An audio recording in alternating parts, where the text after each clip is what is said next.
Hello, everyone. Welcome to another Social Sunday and fan Q&A.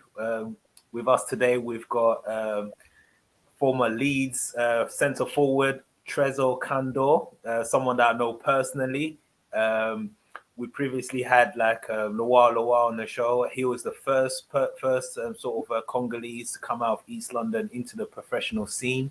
Tresor Kandol is the second, and it's a privilege to have Tresor on here to hear his insight regarding his progression within the football industry in England. Tresor, tell me about your childhood, how it started living in East London and going to Rokeby School. Yeah. Thanks for having me, P. It's been a while. Yeah. um, what can I say? It's like I started playing football really was back in France because I grew up in France basically before I come to England. I grew up in France and I think I came to England in '94. I came in '94 and it was hard at the beginning. It was hard because of the language in that. I mean, the language barrier. Yeah, you know how it is, isn't it? So it was difficult. It was difficult.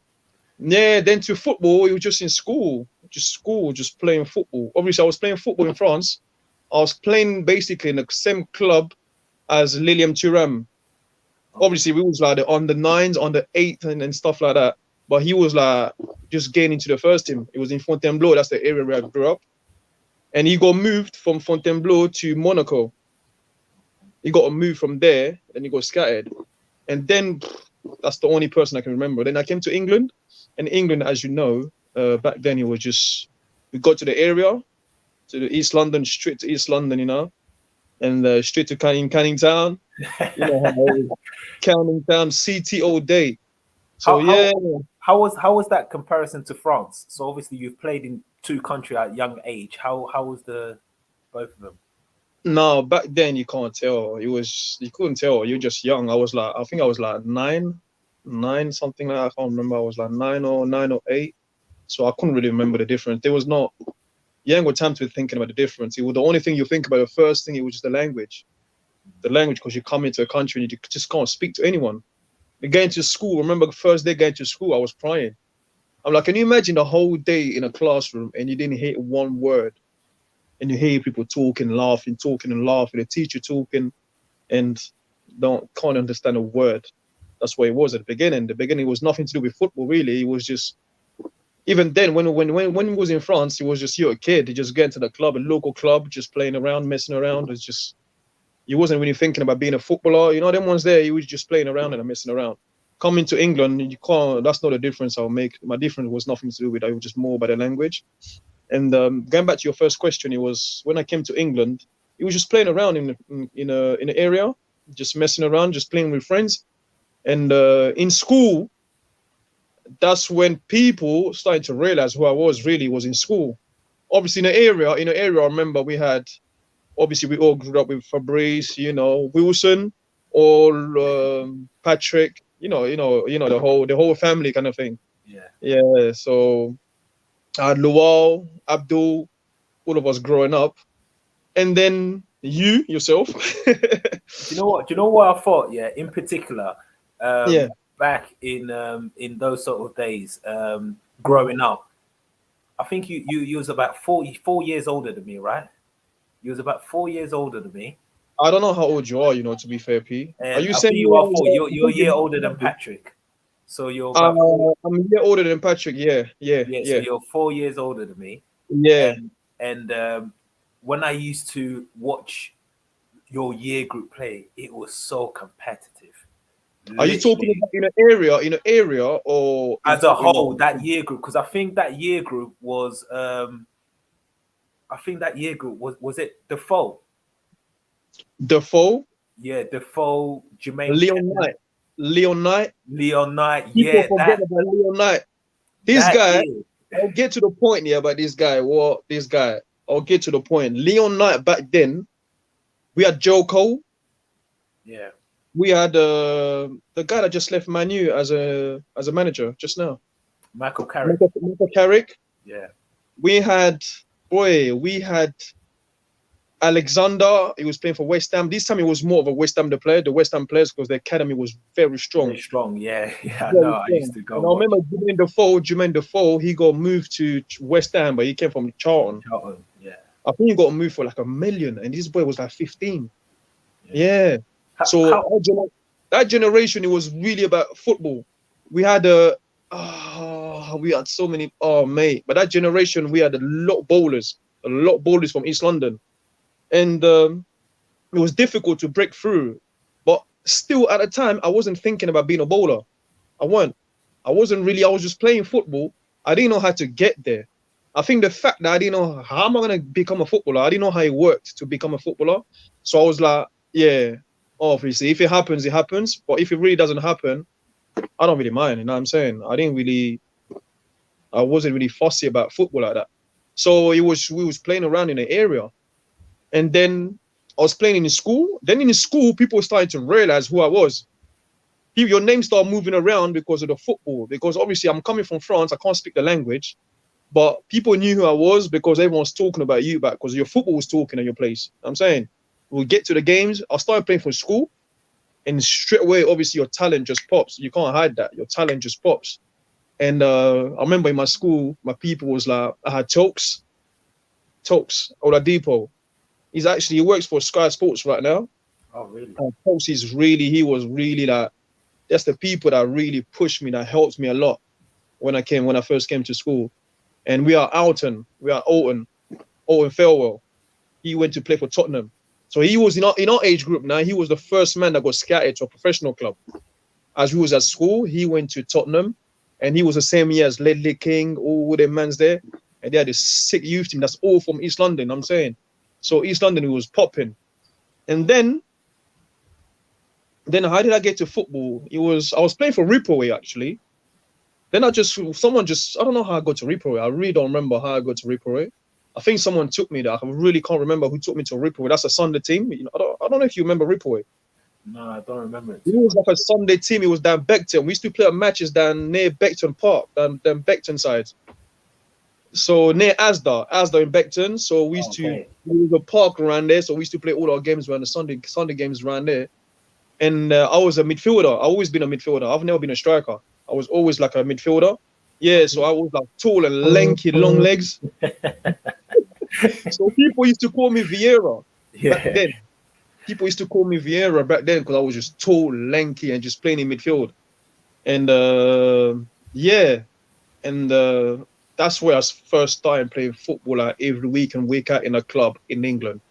And then after that, and one day now, I'll tell you the story, yeah? Do you want me to tell you how I got into football now, into the professional side? Yeah. So this is a funny story, yeah? I was at home, you know us Africans, innit? When, obviously, I come from France. All my family's from France. And one weekend, it was my aunt. I think it's my mom's sister. She came from France. And I wanted to go out. I wanted to pop out. But you know our parents, innit? Strict as hell. Where you going? You're always out. No. You're always out. Stay home. Go in your room upstairs. So it was like that. So my aunt from France came in. And you know that little celebration when you've got your auntie at home. She's coming from far. She's there with her daughter. So the family was a bit moving in the house and the music playing. As they were busy in the living room, I don't know if you remember the Cannington houses where we had the living room downstairs and our rooms were upstairs with the toilets. Upstairs, yeah. So what I've done, you know my building, I don't know if you remember my building, it was the same as Wilson. Basically, we're on the same road. So my house and Wilson's house, we could speak through the window.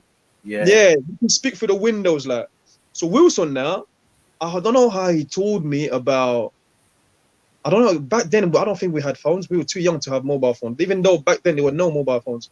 Wilson told me, TK, we need to go and play football. I've got to go to Luton. Please come with me.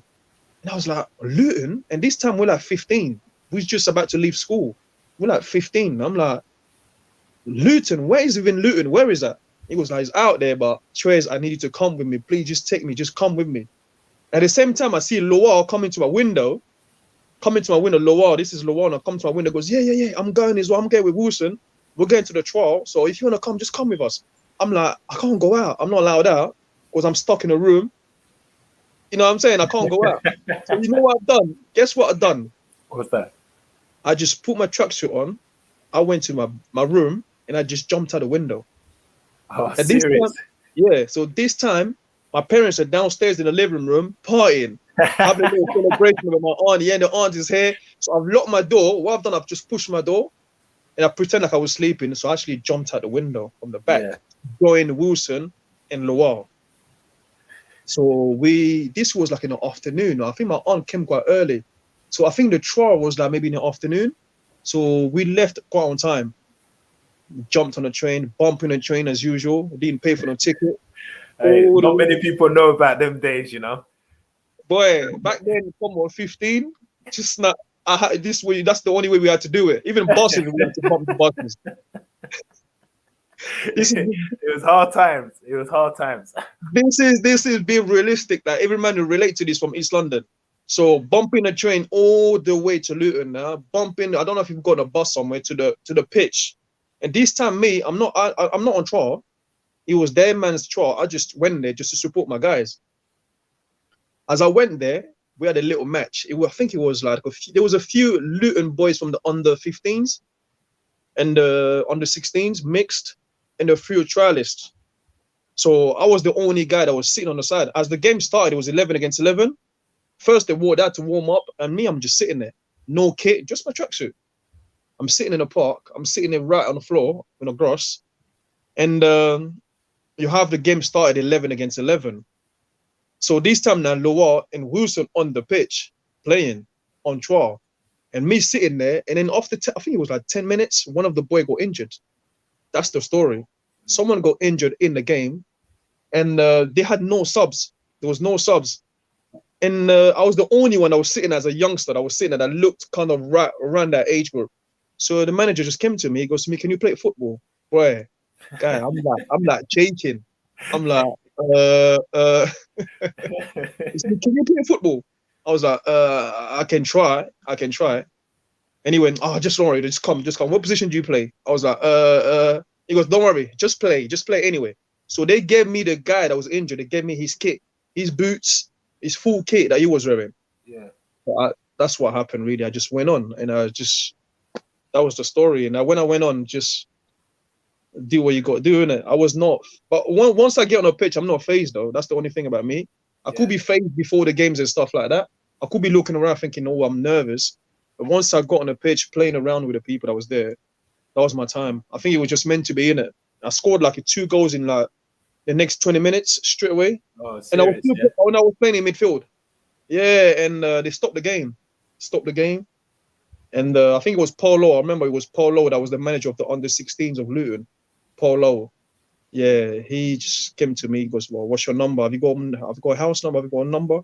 I was like, "Yeah, I can give my parents' number." I gave him the address. I gave him the number, the address.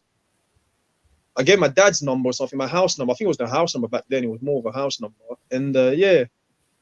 And we carry on playing again, and I scored another one again. So I scored a hat-trick in the game. Oh, serious? Then we had to jump in a wait on a home here after the game, went back home with the boys that had a trial, having a go at me. What the fuck did we bring you, man? Why did we even have to bring you?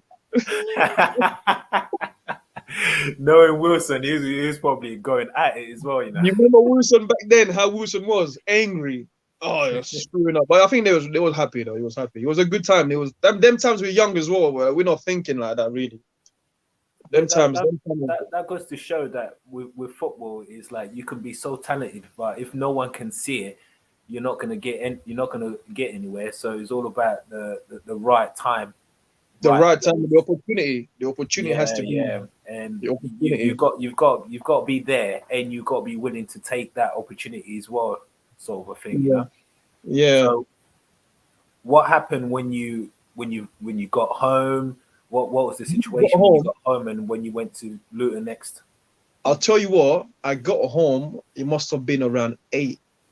And this is really late for our parents. Like 8, for us African parents, is really late. The fact that they knew I was supposed to be in my room as well. So as soon as I got home, I got the biggest slap. That was expected. I was shaking before I get home. I'm telling you, shaking. I'm talking about shaking. When I'm opening the door, I was shaking. So what I always do, normally, I always when I get downstairs, because my little sister's room is normally facing the door where we come in, or the entrance. My sister's door, her room is upstairs. So normally what I always do, I get little stones, bang out the window. When I'm in trouble, I always do that to her. I bang out the window, and then she knows it's me. And then she will come downstairs. She will go to the living room. She will close the door. She'll pretend so she can close the door. If my dad is going to be in the living room, she will close the door. And then she'll open the door for me. Then I'll just run up straight upstairs in my room. That was her technique back then when I used to be in trouble. I will call her. She will just open the window for me. She will throw the keys or something. Then she will just go to the living room first. She'll lock the door, so make sure dad don't see me. Then she'll come and open the door. Then I'll just run straight upstairs. That was the technique. But that day it didn't work. That day, the fact that when she was trying to open the door, my dad just knew I went home. She tried to close the door. My dad just came and opened the door. Just give me the biggest slap straight at the door. Like, crying and that. Then go in your room, go upstairs in the room. So I went back in my room again. And this time, then my aunt saw it. She was still there because she was supposed to stay with us. She was like, "Oh, man, bring him downstairs. He needs to come and say hello to me." You know what I'm saying? Bring him downstairs, come and say hello to me. That was the opportunity, you know. I come downstairs, all sad and that. Then I just had to talk. Oh, yeah, I had to talk. Then I just told him what happened. And when I gave him the letter, I gave him the little paper because the number, I had to write their numbers. I think I wrote Paul's number in his message. I said, yeah, this is what I had to do. I went there, I had to do that. This is the... And my aunt had to back me back then. She was the one that was backing me and my mom. Like, you see what I mean about you? You're always angry. Nah. Why don't you just let your son play football? He wanted to go and play football. Look what he's bringing you now. My dad was quiet. He was really quiet because he didn't know what to do. I think he was emotional at the same time. And obviously, the positivity that it was a bad thing, the attitude that I've done jumping out the window and all that, it was really bad. But I think he could see my ambition in hand, and I really wanted to do what I wanted to do. And I think he could read that from my side. I was really ambitious. I really wanted to, if I wanted to go somewhere, I'll just go. And if I wanted to back my friends, that's how I am. I always going to back my friends all the way. I'm the sort of people where someone's in trouble, someone needs me, I have to be there. So I've always had the mentality where I had to be there for my friends, you know what I'm saying? So it wasn't for football, it was to back my friends, to support my friends, but I came up with the good news. So he was happy. And then a couple of days after that, the club now, they called my dad saying, oh yeah, I think that was a weekend. That day when the trial was. I think it was a weekend. And then the weekend after, Luton on the 16th, they had a game against Chelsea. So they was calling me all through the week on Monday, Sunday. They're calling my dad, yeah, we need Tres to come back. And I was telling my dad, I was like, at this time now, that's when we just left school. We was getting prepared to go to college. So all of us Canning Town boys, we're talking about Shane, we're talking about the full Canning Town boys. We was working at Lakeside in Burger King. Really? Yes, I'm talking about from Shane, the two Shane Campbells, all of us, Lower, we had the full Canning Town working in McDonald's. Fabrice, all of us who was working at Burger King in McDonald's. I think it was Burger King in Lakeside. All of us was working there. So me now, I was just happy working with my friends. It was working, and they put me on the till, and everyone else was working at the back. Remember Ryan? I don't know if you remember Ryan. You don't remember Ryan, the big Ryan, chubby Ryan? No. Ryan was there working, eating all the chips, eating all the food out of the... And for some reason, they put me on the till at the front. That was the story. So me, I was just happy working with my friends. When we used to go work, we used to jump on that train from Canning Town, jumping all the way to Lakeside Grays, all together, bumping train as usual as kids. So me thinking, hold on, next Saturday, playing against Chelsea, I'm like, nah, I'm not interested. And really, the reason why I was not interested in playing that game, because I knew in Chelsea, they had someone play for, they had someone like Leon Knight. Leon Knight was playing for Chelsea back then. And he was the figure of under 16s, under 17s of England. He was playing for England, he was playing for Chelsea. He was a big name. He was a massive name. He was like him, Joe Cole, and Jermaine Defoe. I'm like, me going to that game, nah, outshining me out there, man, on the pitch, and no one's gonna see me on the pitch. So I might flop. That's the way I was thinking in my head, really. I was a kid, innit? That's the way I was thinking. I was thinking, nah, Leon Knight playing that game, me on the same pitch as Leon Knight, no one's gonna see me. So I was like, Dad, nah, I'm not going to the game.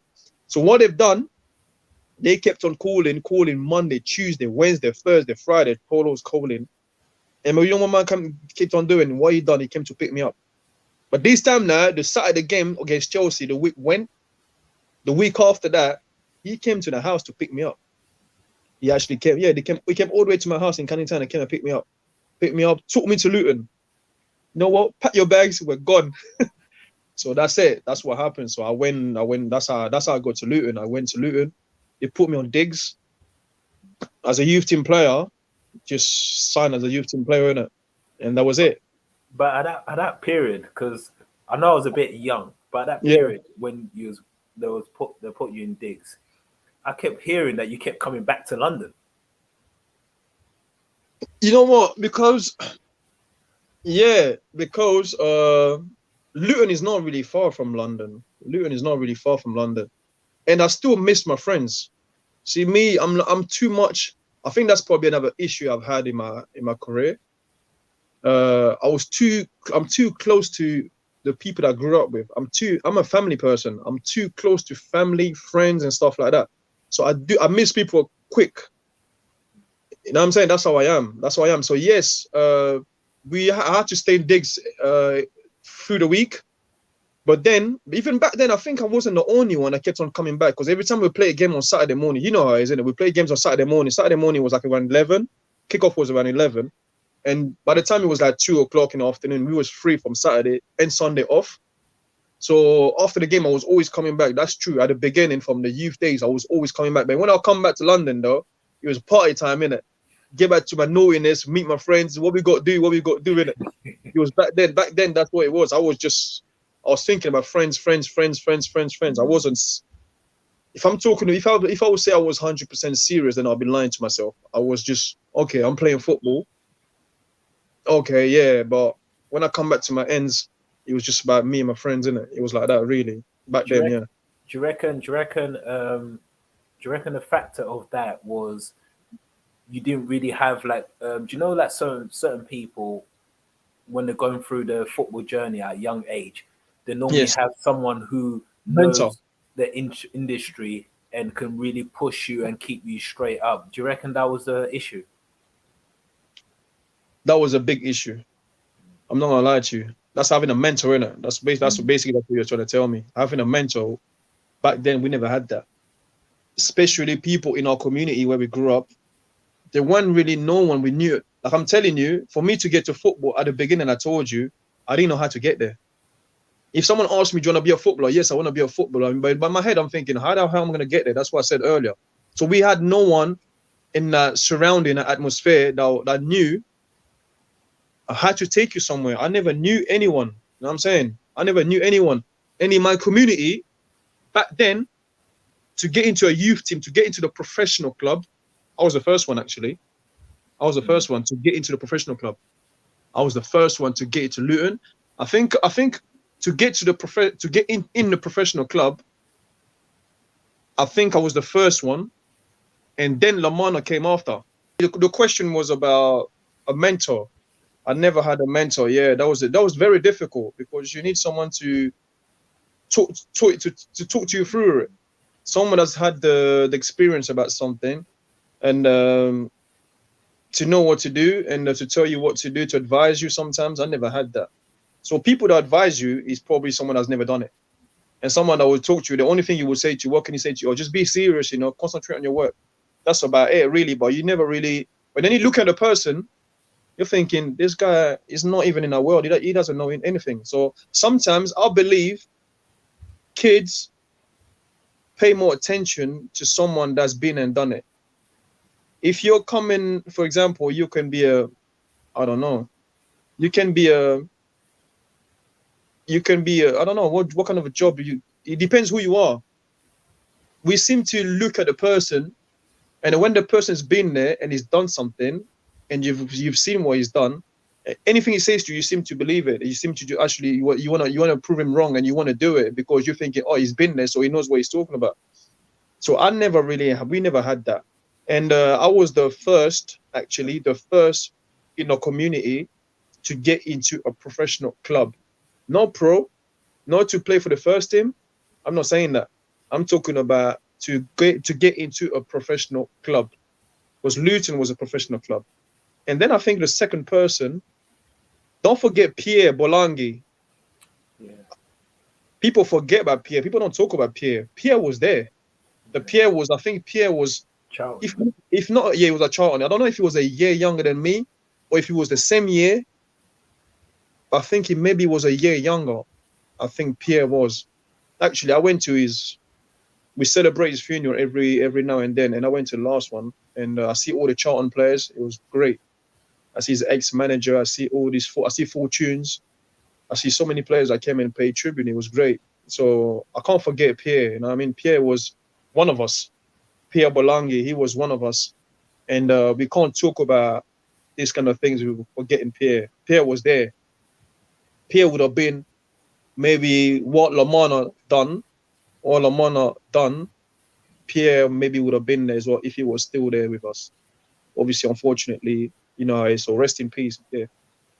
And yeah, Pierre was there. I don't know who got into a professional club first between Pierre and Lamana. I really can't remember. I can't remember. Or maybe Pierre was even maybe in that club before me, and I don't know.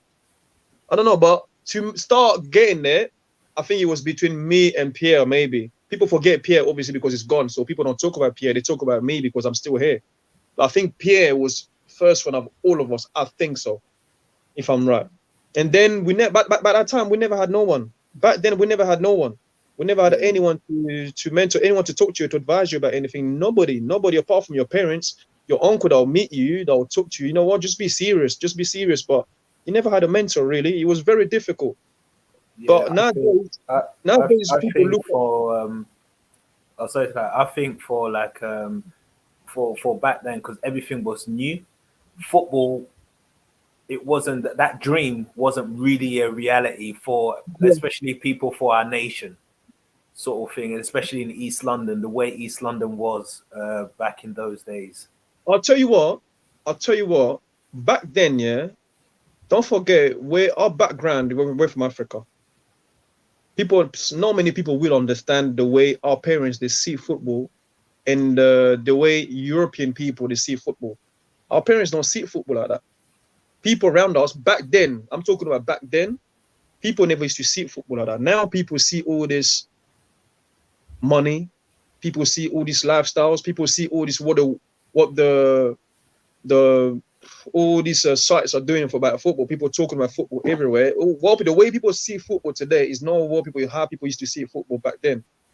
Back then, our parents used to tell us, "No, don't play football. I don't want you to play to be a footballer." Back then, it used to be like that. People didn't want us to be a footballers. People didn't want us to be the way it is now. You had maybe the few that had a vision, but back then, like me, my dad, he never supported me being a footballer. He wanted me to go and do mechanics. Can you imagine me doing mechanics, bro? Nothing to do with nothing against people doing that, but bro, I had to be on the cars and that. So I'm saying, bro, he Doing a was bit of telling me to go to laughing, but college, so he wanted me to go to college to learn about cars because that's what he used to do. You know, our parents back home is all about mechanics, be electrician, or be the, me being mechanics. I couldn't see that happen. I just couldn't see myself being. I couldn't see myself doing that. It was not for me. And back home, don't forget our parents. The way they used to play football back home, it used to be about juju and stuff. You know that. So a lot of people, we had this thing in our head where you playing football, you have to go and touch this, you have to go and see this kind of thing, you have to touch this voodoo, you need to go and do this. It's the reality. We can't lie about these things like this. So in our community, it wasn't the way it is now. Now everyone's supporting the kids. Now I see all these parents now, they're dying under the rain. They are there supporting the kids, watching the kids playing football. Well, I don't know if you had that. P, did you have that when you went to QPR and that? Did you have your parents coming week in, week out? no one knew I played football until I was Thank you. 16. You see what I'm saying? You see what I mean? So we never had that. Even your generation, you're 4 years younger than me, but you never had no one to support you like that. So it was just, you had to work your But way through. the thing about my generation is, yeah, we had sort of like you Lamana, you set the baseline. So Yeah, we for so me. we followed you lot. So you lot were our mentor.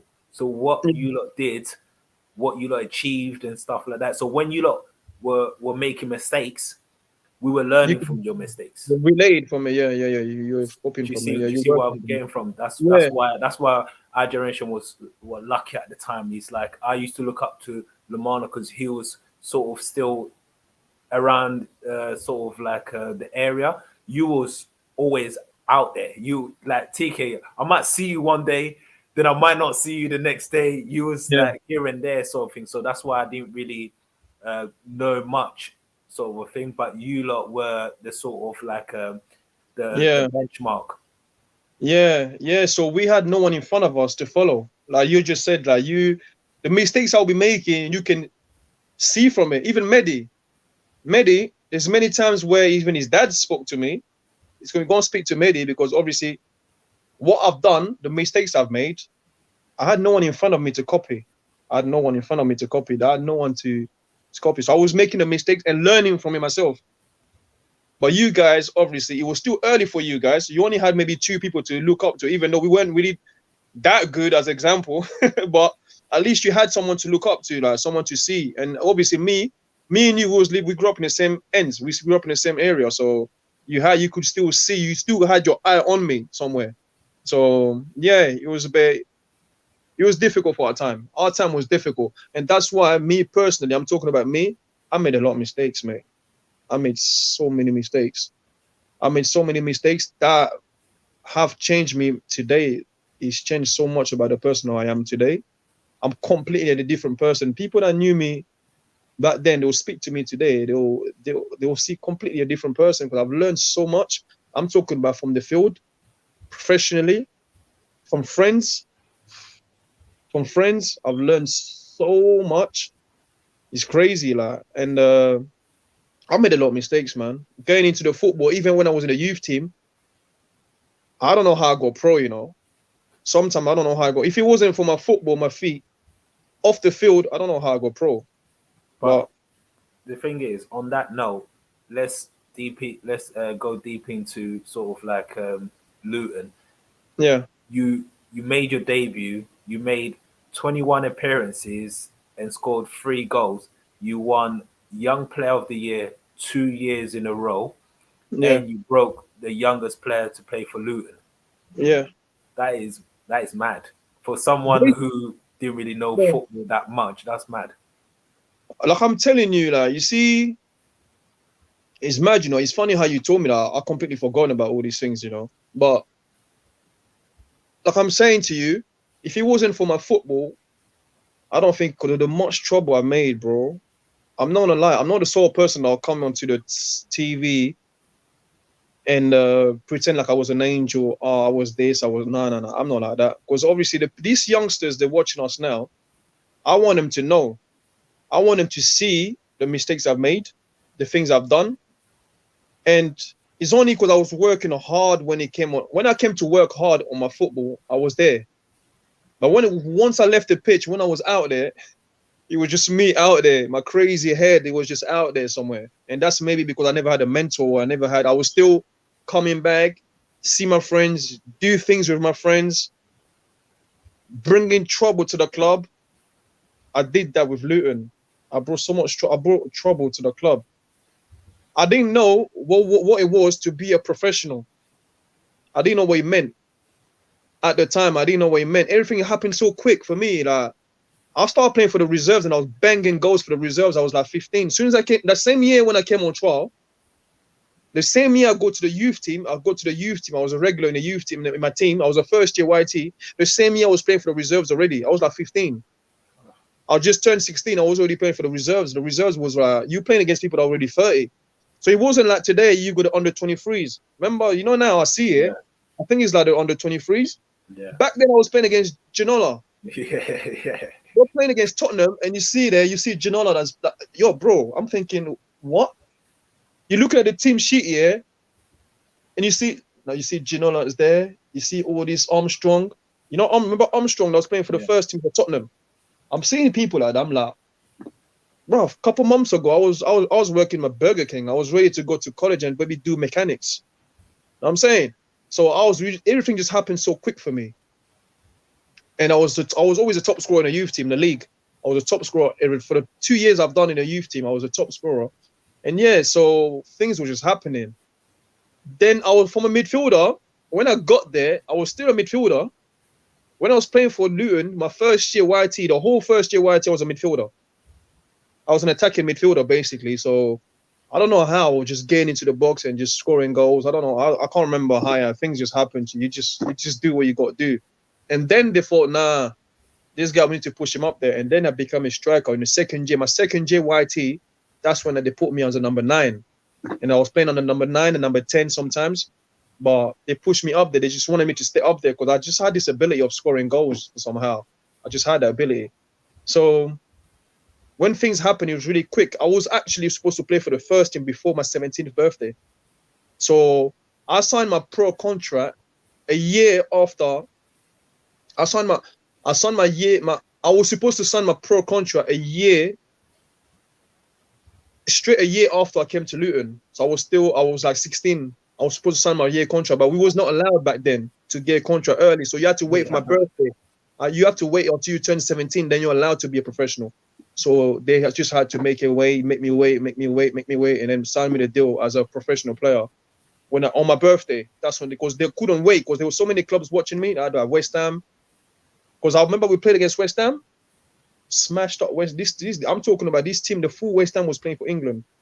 I remember we played them a cup game. It was the final. We played them at home and away. I played at West Ham. I remember that game. Patrick was there. Fabrice was there. Everyone was there. The whole family, the whole East London was there. And they had Joe Cole.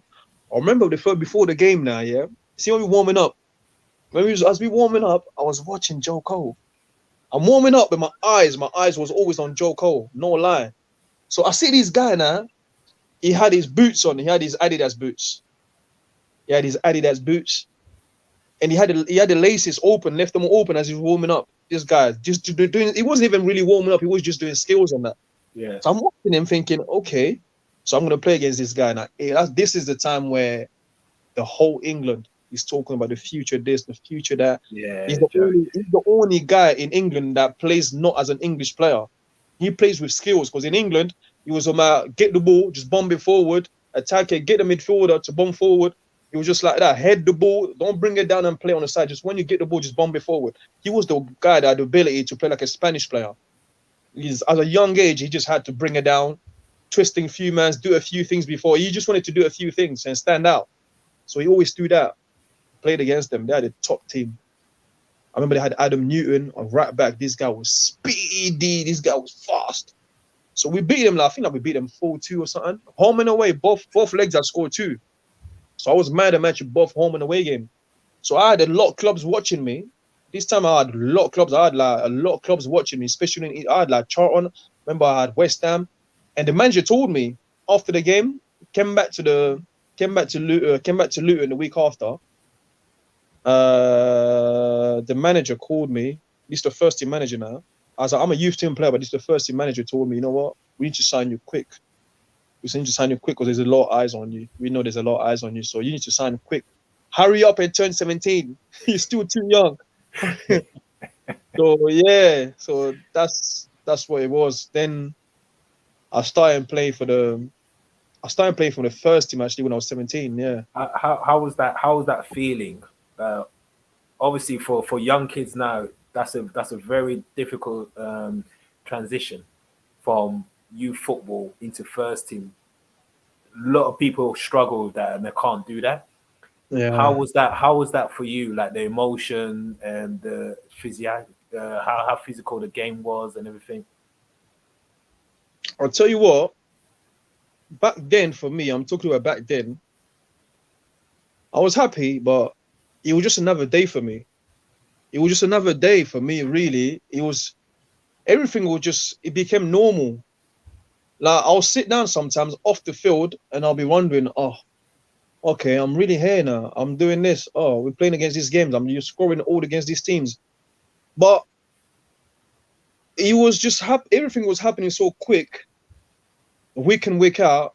I didn't really get time to be phased about a lot of what's going on. because really the hype that I had at the club, the respect that I had at the club already, people always knew. I always knew I was gonna be a professional. I knew that straight away. That yes, I'll give a professional contract because I just knew that I knew that as soon as I came to the club, I knew that.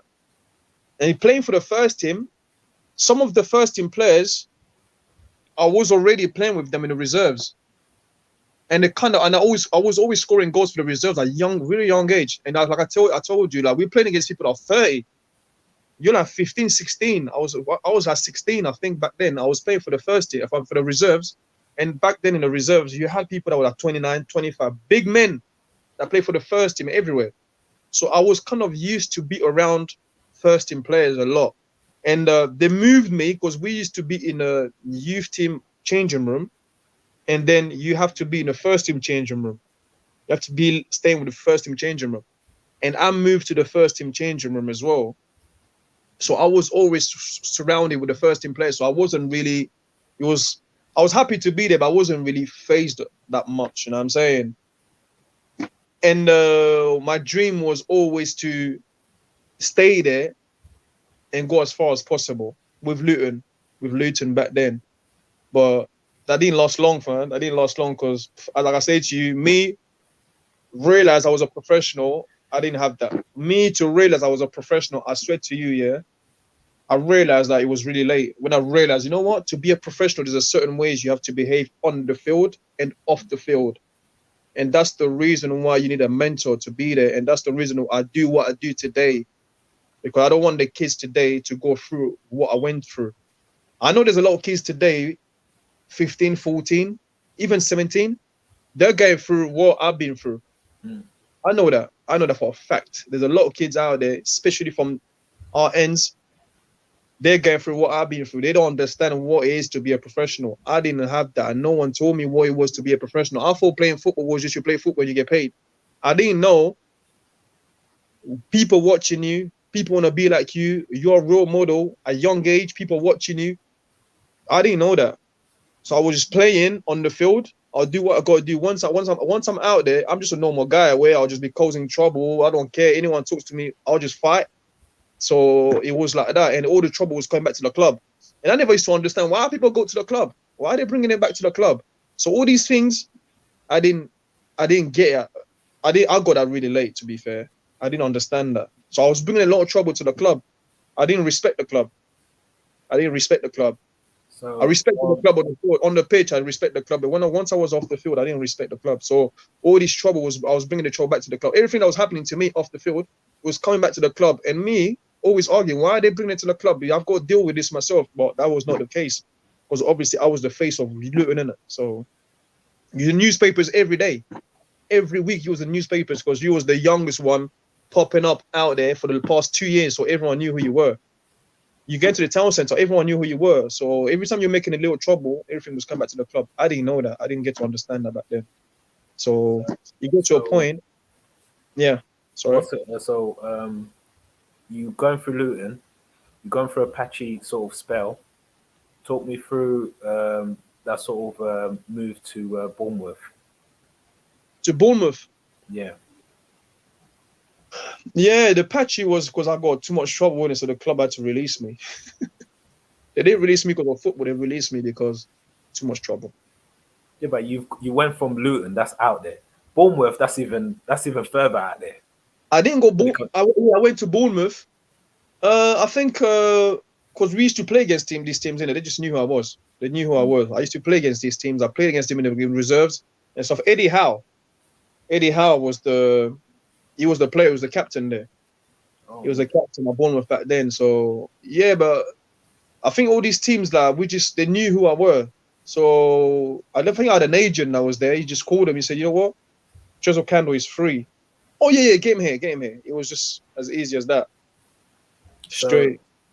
So this part, what's it called? This part is very important in your career, and a lot of people who could be like a lot of teens that are listening to this, yeah, could really relate to this sort of part of your career, because after leaving Bournemouth, which were in the league, you sort of switched into the non-league and went to Farrak.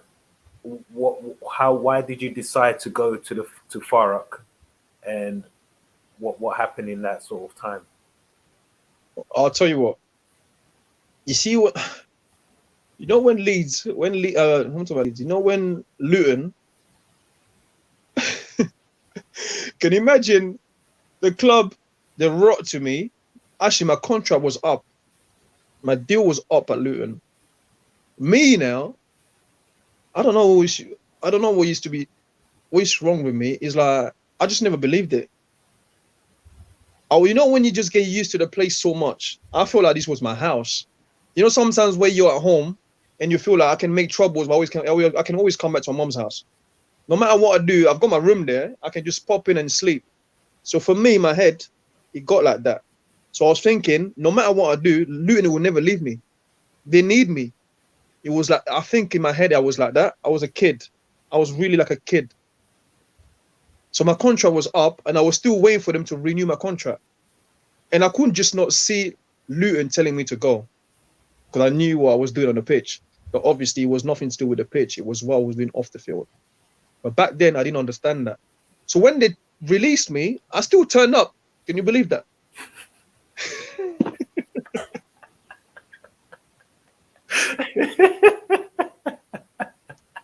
Bro.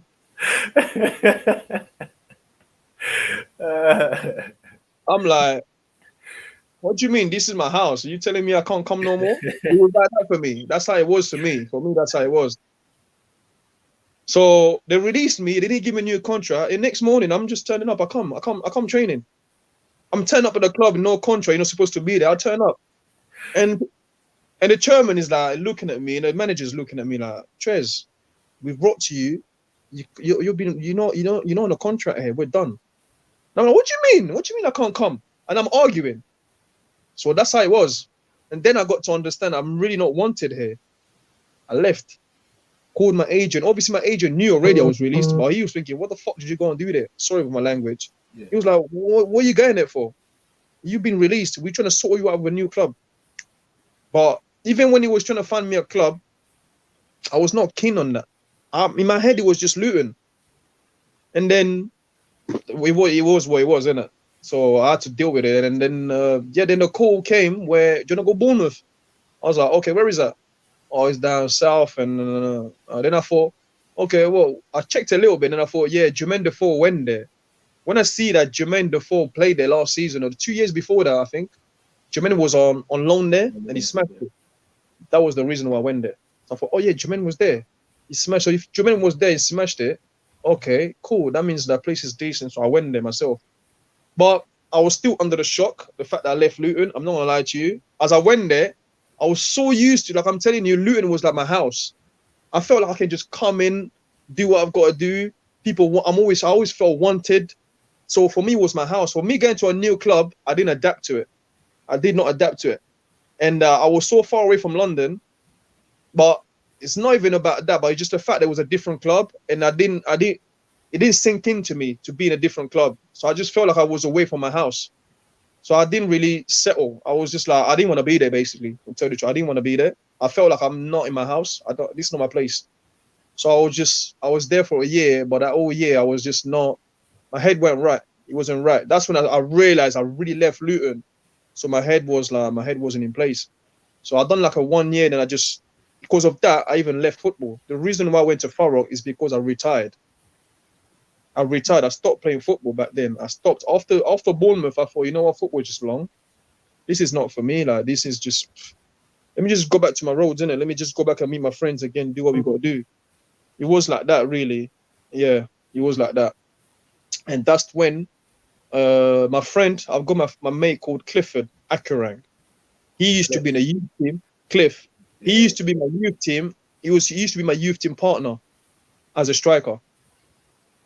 When I was playing like behind him, he would play up front. So we used to kick off together, sick. And people used to call us, Andy Cole and Dwight York. It was like that. So he called me. He was like, Tres, what's going on? What are you doing? I said, bro, I'm done with football now. This time he was playing non-league football. He was playing for Farrock. So that's what happened. So he called me. He goes, you know what? Come on, man. You can't be chilling at home. But this time I'll spend like maybe 4 months at home. I was just back in the ends, just when you used to see me there, just me. Yeah, so that's what happened. When he called me, he goes, you know what? I'll speak to the manager and just come in. So I How went was there. how was your mind frame at that time? Because I know from where you've been, especially at a young age, especially doing what you was doing at that period, yeah, to Yeah, then go into Farak, yeah. it must have been a culture shock. It must have been like really hard to take. But yes, I'll tell you, when I stayed at home, I started missing football again. I started missing playing because you know when you're sitting at home, that's when you get the chance to start watching a lot of football. When you're playing week in week out, you get tired of it. You can't be watching it all the time. Like me, I don't really watch football like that. Especially when I used to play, I never used to watch football. I watch match of the day. That was it. Match of the day. Yes. World Cup. Yes. Maybe Champions League a bit. All these league games and that, I was not interested. Too much football. But when I sat there at home now every day, thinking about what's happened, this and that, this and that. Obviously, you got people talking to you. Don't get me wrong. I had people talking to me, telling me, Tres, you're just wasting your talent. I had a few managers inviting me into clubs and that. Not professional clubs. It was more of just people that I knew. I was just not into football. But the more you start watching it, you start watching your friends making it. You start watching your mates, people that you was playing with, people that actually look up to you, doing their thing, and you're thinking, hold on, I miss football again. I need to go and play somewhere. And when Cliff spoke to me, actually, when Cliff called me and he spoke to me, I was I was up for it. I was like, you know what? Let me just go and play where there's no pressure. I just want to play football. That's what it was. I was like, you know what? Forget all this professional, all this stuff. Let me just play football. Let me just enjoy my life anyway. That's what it was really. So I went there, yeah. And the manager was cool. The manager was cool. I went there. I spent what? I've done 2 years. I think that was good rehab for you, yeah, because you actually toyed with that league, yeah. It was for everyone to see that it was just too easy for you. You scored, I Yeah. think you scored like 61 goals in 83 games at any level. That is impressive. Yeah, it's not easy football as well because boy, it was different football. I had to adapt to it. Non-league football like that, it was just people kicking the ball, kicking you. People they're thinking, if I'm fighting this guy, I'm a good player. So because obviously because I'm tall and big, I will always have this strength and looking big on the pitch. So when people used to come against me, they come in with strength. People will come with the strength. So they're thinking, okay, with him, the only way I can impress it was to barge him, to kick him, to jump on his back, all these kind of things. So that's what it was. So me, I find it difficult to play in that league. It was more difficult because too much of kicking and people just jumping on your back doing this to impress. But then you have to adapt into it. I just thought, okay, so if this football is like this, let me play like that as well. That's what it was. So I changed the professional ways of playing into playing non-league, semi-pro. I mean, not non-league, but semi-pro. Yeah, Yeah. so that's what it was. And I think in 2 years, I became the top scorer in the history of the club. In 2 seasons.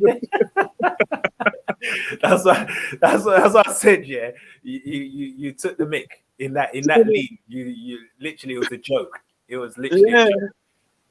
I was playing, yeah. You know what? I was just playing and thinking, you know what? I'll come every Saturday, do my thing, get my money from the manager, pay cash in hand, go and do my thing in it. It was just like that. It was like that. And I used to get on well with the chairman. The chairman was there. And yeah, it was good. It was a good 2 years, a good rehab, like you would call it. So even the first season, after the first year, I had a few clubs in professional clubs. It was interesting in conference because that wasn't even conference. That was Conference South. Conference South, yeah, it was Conference Yeah, South. back Yeah. then it was Conference South. Yeah, so I had a few clubs in Conference South and in League Two. They were interested when my first season, I think, yeah, I was like, nah, I'm all right here, man. This is around the corner from my house. And I'm saying, I'm just like, what? Driving 15 minutes, I'm back in the ends. So for me, back in the ends, back in the area, that was good enough for me. It was nothing to do with the money, nothing to do with anything. I was just like, I'll come on Thursday, do what I got to do. I had so many days to do other things as well. So at the time, it suited me. So I've done my 2 years. And then after that, I decided, I thought, you know what? Okay, cool. You know what? Let me go a little step forward a little bit. So I went to Dagenham Redbridge. Dagenham, yeah. Why choose Dagenham? Dagenham, yeah. Dagenham was in the summer now. This we're talking about July. In the summer, I've gone to Dagenham, signed for Dagenham. I think I signed 1 year or two. I can't remember. 1 year or two. It was John Still. John Still was the manager, the legend John Still. So I signed for Dagenham in July. Start the season, like we start the season, and by October? I think it was by October. I went to Darlington. Yeah, do you know what? At this period, I was following your progress because at this time, it's when I got into the youth team at QPR. Okay. And I was following your progress. I Yeah. didn't understand that because you went to Dagenham, yeah. Yeah. Literally, you scored 6 goals in 12 games, Yeah. and then went to Darlington. I think they were in the same league or league. They were same league, No, right? they were League Two. Okay, so they're a league above, Yeah. and then you went there for the rest of the season or something like that. No. Listen to this funny story. Watch this story. That's what I'm saying. August, I've come to Dagenham. I played like 13 games or something. I don't know. I played like a few games. I scored a few goals. October, I've gone to on loan. They've sent me on loan to Darlington. And then I went Darlington. I've done 2 months. I think I scored 2 goals in like 8 games or 6 games. I scored 2. 7 games. I didn't like it. This now was the first time I've gone up to North, and I'm coming there. I'm like, what the hell is this? The action, nah, man, I couldn't hack it. I'm like, so John Still was sending me to this place? Why? So I was just happy. See me now, I was just happy to be in an area not too far from my family, not too far from my friends. I can just enjoy my football. I was never about let me go somewhere thinking about money. It wasn't, we never had that. That's why even when I was in League Two, they offered me more money. I preferred to come back to thingy conference. I was getting much more less money. So it was like that. So then I decided one day now, I was like, John Still, I need to come back, man. This loan, I can't stay here, man. I played a few games, but this is not for me, man. I'm not home, man. I need to come back. He's like, really, Tres? This is League Two. This is your opportunity, you know? Look, Darlington. And that time, Darlington, they had a massive stadium. Yeah. Serious. That stadium was serious. It's like, when I first went there, I got to the stadium and I looked at the stadium from the outside already. It was brand new, shining. The car park is massive. It's a proper settle. And I'm coming now. We're coming to view now, the stadium now. And my agent was like, are you going to hack this? Can you hack this? Are you going to be able to handle this stadium? I was like, what? Well, just because it's League Two, I want to bang this out, man. And when I went now to have a meeting with everyone, with the players and stuff, mate, I heard the accent. I was like, nah, nah, I can't stay here. So I was there for a bit. It wasn't for me, really. Going up to North by that time, it wasn't for me. So I told John Still, no, I need to come back to London. He thought I was joking. I was like, John Still, I'm coming back to Dagenham. I'm not staying here. So one day we played a game. We had a weekend off. Bro, I came back to London. I never went back. And this time, my loan wasn't even finished. Yeah. So I came back by December times. I came back 2 months after that. I came back to London in a weekend where I was supposed to go back to Darlington. Bro, I just never went back. This Monday now, I'm turning up at Dagenham. I turn up in Dagenham, boom, in the office with John Still. He's like, what are you doing here? You're supposed to be Darlington. This is me. Nah, I'm back. I ain't going back. So John, I told him how I felt. He was like, oh, okay, cool. So I came back, played another 2 games. So I think they spoke to the club, told him, you know what, you just finished his contract, whatever happened. I don't know what happened. So he goes to me, okay, cool, I'll sort this out. I came back, played 2 games again for Dagenham again in a conference. And then a couple of 2 weeks after that, he called me in his office again. He goes, Tres, there's a lot more clubs for you. So that's why I always put my hand up to John Still. You know what I'm saying? Any other manager could have said, you know what? I need this boy to be at the club. I need his talent to be here. Especially when I came back after that first one, many managers would just think, you know what, this boy wants to be around here. So if anything pops up, I won't tell him because I need him as well. So I might as well just keep him here and that's it. So 2 weeks after that, 3 weeks after maybe, he called me again in the office. Goes, Tres, we've got another offer for you. I think this one you would like it. I was like, really? I said, where is it? What league is it? That's the first thing I asked. What league was it? He says, League 2 again. But this one, I've got 2 for you, and you just make your choice. But these 2, I think you would like it. And you know what? I think the reason why he said that because he was London. Yeah. Basically, it was Barnet and Leyton Orient. This time, Leyton Orient had a great stadium back then. It was new as well. In Leyton, it was brand new. So the first club I had to go and visit and speak to, it was Leyton Orient. So I went to Leyton Orient. I went to Mr. Hearn. You know Mr. Hearn, innit? Mr. Hearn is the promoter of the boxing, innit? So I'm popping in his office now. I think this is now, I don't know where this was. I'm popping in his office and I see all these pictures of Mike Tyson. So as we're having a conversation, my eyes are just like that. I'm just looking around. I'm looking at this guy's pictures. He's got pictures with Mr. King, Don King. I'm looking at all these kind of pictures. I'm like, rah, this guy's serious. But I had this feeling where, I don't know, everything was good. The stadium was good. Leyton Orient was a bigger club. The settle was a bigger than Barnet. But I just had this thing where, I don't know, after I had a conversation with Mr. Hearn, I just had this feeling where, I don't know. I thought, you know what? We'll see what happens. And let me go and speak to Barnet as well. I told my agent, you know what? Let me go and speak to Barnet as well. So when I went to speak to Barnet, the manager was Mr. Fairclough. Fairclough, bro. Legend. The first 5 minutes as I spoke to the guy, I just knew I'll stay here. It was like that. It was that easy. As soon as I met him, as soon as I spoke to him, the first 5 minutes, I told my agent, you know what? Game over. I'm not going back I'm not getting Leyton Orient. And at the time, Leyton Orient was like top of the league. They was like top 5 in the league. And like Barnet was like struggling a bit. I was like, nah. And the stadium of Barnet, you know, is like that. It's a hill. Yeah. Even after all that, I didn't care. I just like, you know what? I'll play for this guy. Basically, I went Barnet after the conversation I had with Mr. Fairclough. So when I went Barnet, yeah. It was a good move for you at the end of the day because obviously after going from Barnet, you had the maddest move which even raised my eye. I was just like, yeah, TK's back.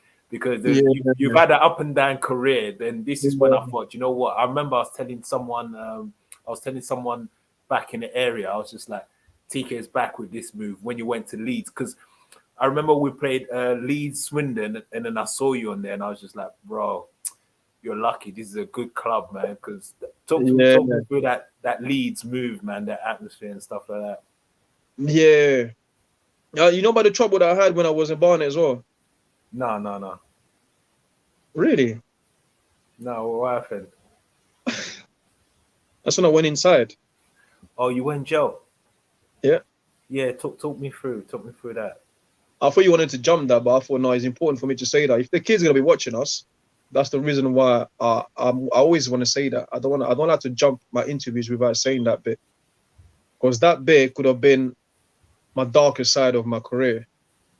But why? Because I followed the wrong path, innit? Even then, I went around.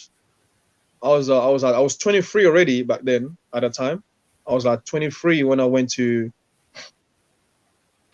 Barnet. I was 23 years old, so I was kind of a big man. I knew what I was doing. Still, I was still following the wrong paths. I was following the wrong people. I was still doing the wrong stuff off the field. I still didn't really learn my lesson. I still didn't even at that age, I didn't really learn what it was to be a professional. I didn't really sink it in properly. That's why I always want to mention this in all my, if I have an interview, I have to mention this. I can't jump this bit. I was doing the wrong stuff and it got me locked up.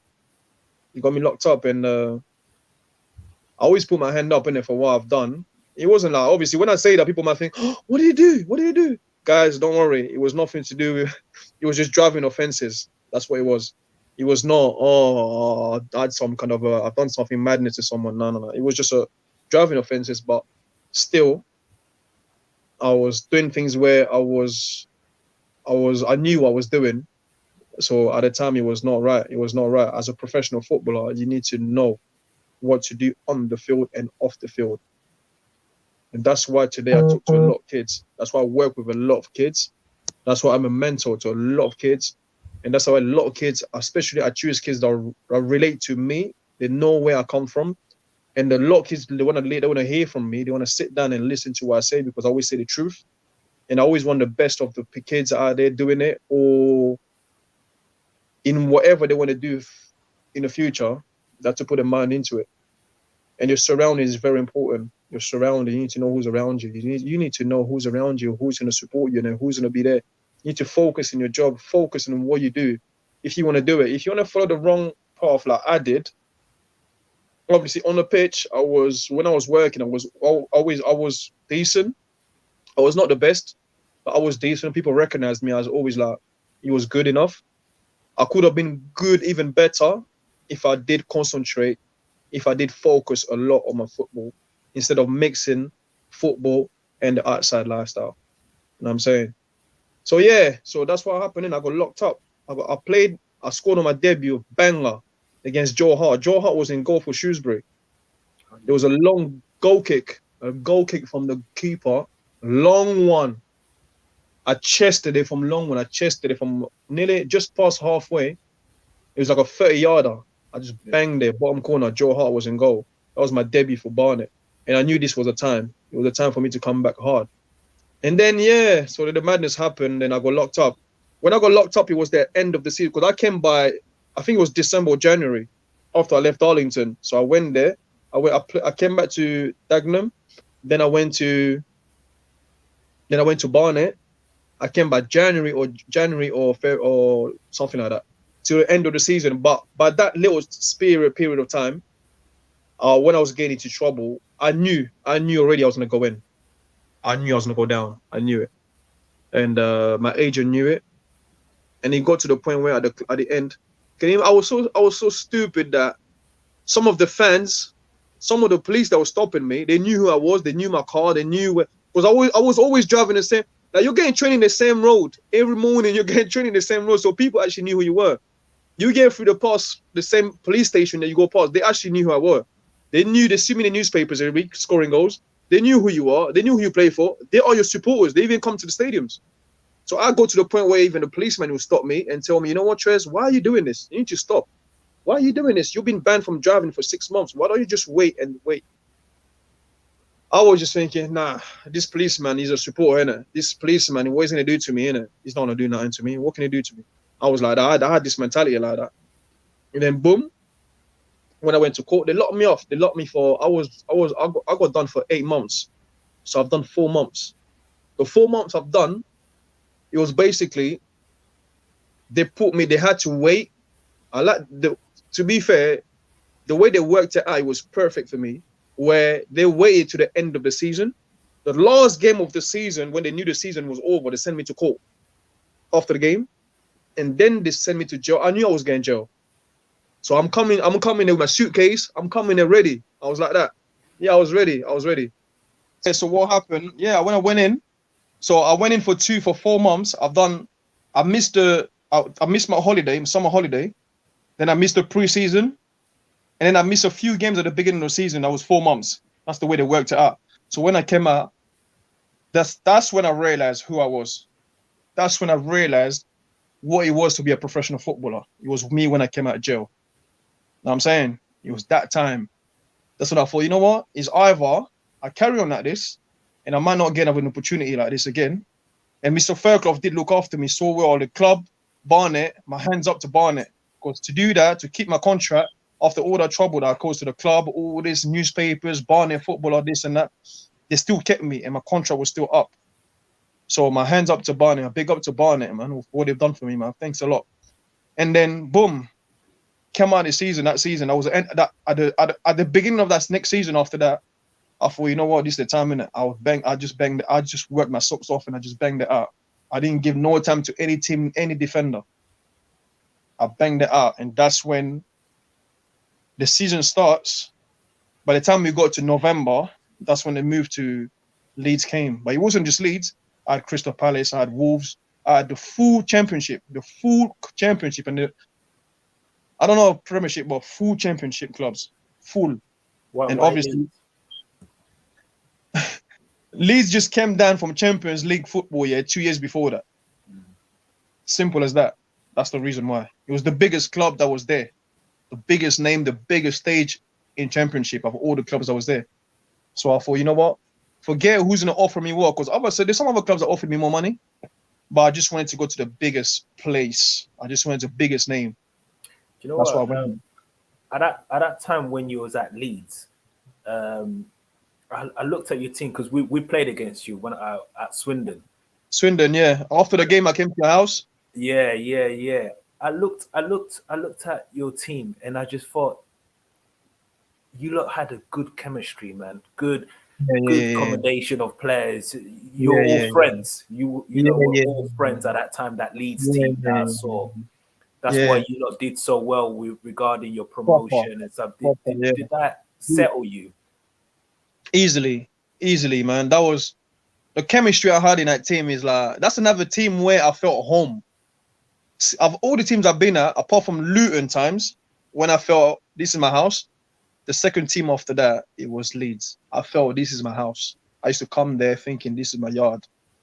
Now I'm saying no, I was coming there. This was my house actually. I could have my bed there. I would sleep there. No one would tell me nothing. It was like that for me at Leeds as well. And yeah, the chemistry I had, we had like Beckford, Jermaine Beckford. He's actually the person that welcomed me so much at the club. When I first came to the club, he's the person that found me the apartment. We had like my building and his building. He was like next to each other. He's the one that got me the apartment there. So he was my roommate, everything. I settled in well because of Jermaine. And we had Seb Carroll. We had Bradley Johnson. Bradley came after though. Brad, when he came after, done his thing. He came from Northampton. He done his thing. We had a serious thing. We had Johnny Howson. All these guys, they all went on to play in the Premier League after that.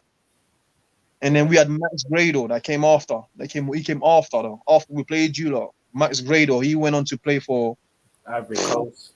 Ivory Coast and No, forget it. yeah. You know what I mean? Yeah. There's so many people I can mention that. We had a team, mate. We had a team. We had a serious team.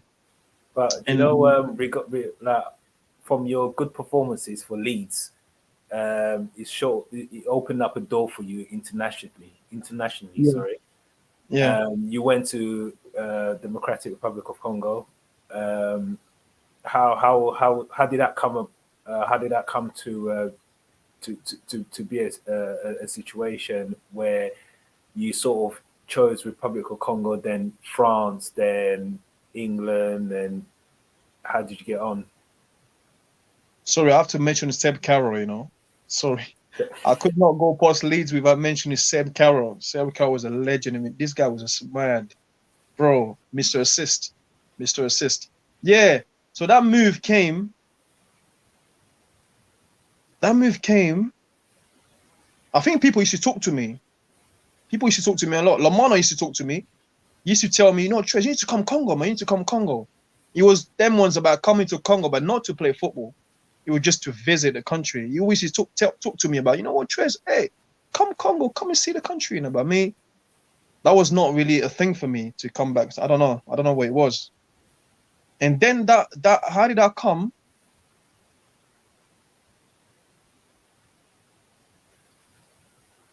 I think people used to talk to me, People used to tell me about you need to play for your national team, you need to play for your national team. Then they called me. I think the coach back then, I forgot. You know what? Sorry, I forgot his name. He called me on my phone. I don't know how he got my number. I don't know if it was Lamana. Maybe it was Lamana. Maybe it was. I never got to know that. I never got to know. But maybe it was Lamana but Lamana never told me. He never told me that he spoke to the manager. I don't know. That's just me just thinking. Maybe it could have been Lamana. But then I remember when it was officially there, where I was in the team. My name was in the 21. I don't know if it got 22 players or something like that. when he was officially there, my name was there. Then I got a lot of people that called me after that. I remember Tonton Rubin, sorry, Tonton Rubin. That's Lamana's uncle. He used to speak to me a lot. He used to talk to me a lot. Oh, that guy, Tonton Rubin, he used to big up Tonton Rubin, man. He used to always to talk to me. This guy was a legend. He was always talking to me, always giving me advices. Tresor, don't give opportunity to defenders. When you get an opportunity, just bang it. Because he was really into football. And Tonton Rubin always supported me. Even when I left football after my injuries and stuff, he's always supported me, man. He's always been there. He's supported me a lot, Tonton Rubin. That's Lamana's uncle. Yeah. So when I got there, yeah, it was funny. Because me, I'm not gonna lie to you, I never used to watch Congolese Federation football. I never used to watch it. I never used to think I'll play for Congo. I never had ambition like that. I never had that. Oh, one day I'm gonna play for Congo and this and that. I never had that. So when the time came. I didn't even know who some of our legends. I don't even know them.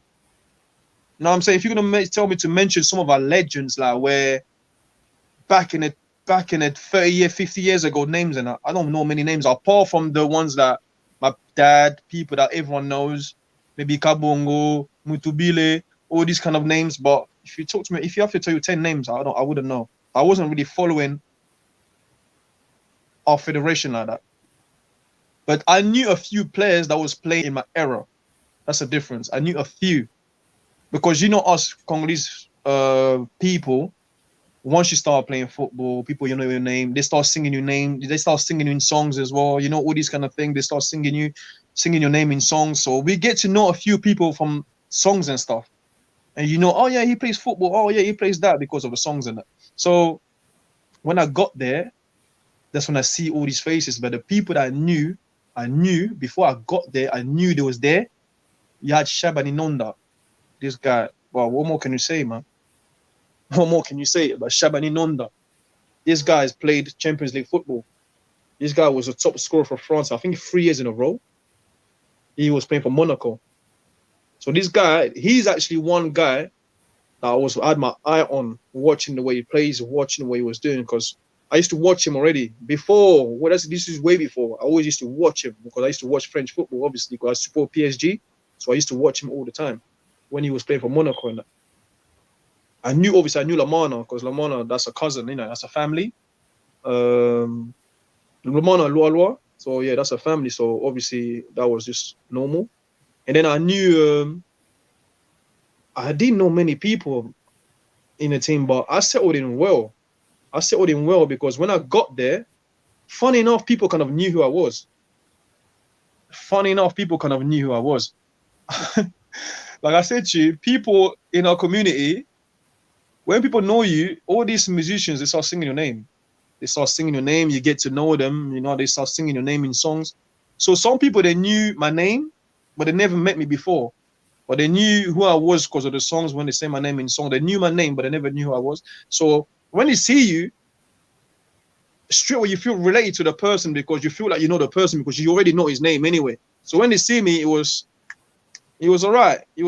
I felt welcome back home. We had Yusuf Mulumbu, he was there. He was kind of a new like me as well. And we had Zakwani, you know, Gabriel Zakwani. Me and Gabriel actually made our debut the same day. We traveled the same day. We was in the same hotel room. That was our first day together. Yeah, we came the same day. My debut was the same day. I had all these Matumona Room. We had Yamba Yosila. We had all these legends for Congo now. And we had Mbokani, Jimmy Asim Mbokani. He was there. That's when I met him. That's when he just was playing for Anderlecht and doing his thing. He's smashing it for Standard de Liège. So yeah, the team we had a decent team. We had a good team, actually. I would say a good team. But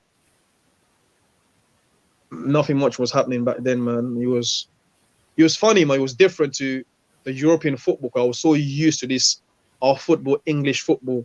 This was the first time now. So come back to the question that you asked me earlier. When I came from France, how did I see the difference of football people?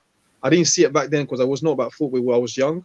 But now, when I went back home now to play for the national team, the football is completely different to the English football. Completely, especially compared to because I played in every level. And I played conference, I played League Two, I played League One, I played Championship. The only thing I ever played is Premiership. I never had a Premiership. So yeah, that's what happened. And after that, I played a few games. I played 3 games. I only played 3 games. I played 3. I scored one. But I don't know why in this Wikipedia they never wrote it. I scored my little 1-1. So it was a good experience. Then I started getting all my injuries, and that's when all my injuries started coming. In 2010, I started to get these crazy injuries and stuff. And that was it, really. Then my injury was so bad. I was out for 9 months. I came back to England. I was injured for a long time in Leeds. I had a great treatment, but the treatment took about 6 to 7, 8 months to come back. After that, I think I forced myself to come back early. My hamstring was completely ripped. It was completely ripped. I had a snap in my hair. I heard a snap. When you hear the snap, that means that your leg is completely ripped inside. So it normally takes longer, but me, I forced myself to come back so early because I wasn't playing many games by them times because the new manager came. I don't know. He never really was feeling me. That was his reasons. And I wasn't playing many games. Simon Grayson, he didn't play me many games. And after that, I decided to leave Leeds, innit? I just thought to myself, you know what? But this time, obviously, I was an adult now, and I knew what I was doing. I knew, like, you know, when my time came to leave, I asked them to leave myself. I was asking Leeds to leave. I left. And I went with my injury. When I went to Spain, I decided to go to Spain. I thought to myself, you know what? Been in England for a while, played in England for a long time. Everyone knows me in England. I wanted to go somewhere where nobody knows me, where I can just do my thing, come, walk around, do what I've got to do, and nobody knows me, so I can start a new life fresh. And I really think in Spain, I could have done so well if I was fully fit. I was free. This club was in a championship. It was like a mid-table club, Albacete. Albacete was it was a mid-table club. It was really good. I was welcome. And all these stories I heard about Spanish people, this and that, maybe yes, but I didn't get to see it in my own eyes. I didn't get to experience it in the club. I did experience it off the field though. People, whoa. But on the pitch, in my club, Albacete, I never got to see nothing. I was so welcome. I was so happy to be there. I was really happy to be there to play, but my injury was really bad. My hamstring, it wasn't really healed yet. It wasn't really healed like that. So I forced myself and I ripped it again for the second time. As it was coming back strong, when I went there for the pre-season, I ripped on my second day again because I was forcing to impress because it was my new club. So I really wanted to get my place early and impress myself. I ripped it again. And I'll tell you what, anyone will tell you, last time I was reading some newspaper and somebody was talking about the treatment you get in Spain. I don't know, I read it somewhere. Some professional footballer that played in Spain. And he was saying, you know what, the treatment you get in Spain, you come to England, you can get healed in 2-3 months. But in Spain, it will take you maybe 9 months or maybe 10 months. Because in Spain, the treatment is really, really bad. Okay. Yeah, so that was it really. Then I went to Spain. That was after my injury. 2011, I forced myself to go to the different places, but I had to stop the career. So my career stopped. I was 27. 27 only. 27 only, you know. I was 27, 28. Tresor, that was a crazy insight of your career, and I guaranteed, I'm 100% sure that there's over 50% of the youngsters, especially in the London area, who will go through or who are going through what you went through. And for them, like listening to this will be a good education and good sort of like something to what's it called listen to, and you've given so many good advices for them to carry out in their own journey, and I really appreciate you doing this. uh, I wish you the best of luck in your community stuff that you're doing with the young kids in France, in England, and in Africa as well. Enjoy, And yeah. I hope you had a good Christmas, and I wish you a happy New Year. Yes, brother. I'll You see you too, soon. man. I'll catch you soon, man. Thanks for having me, man. No way.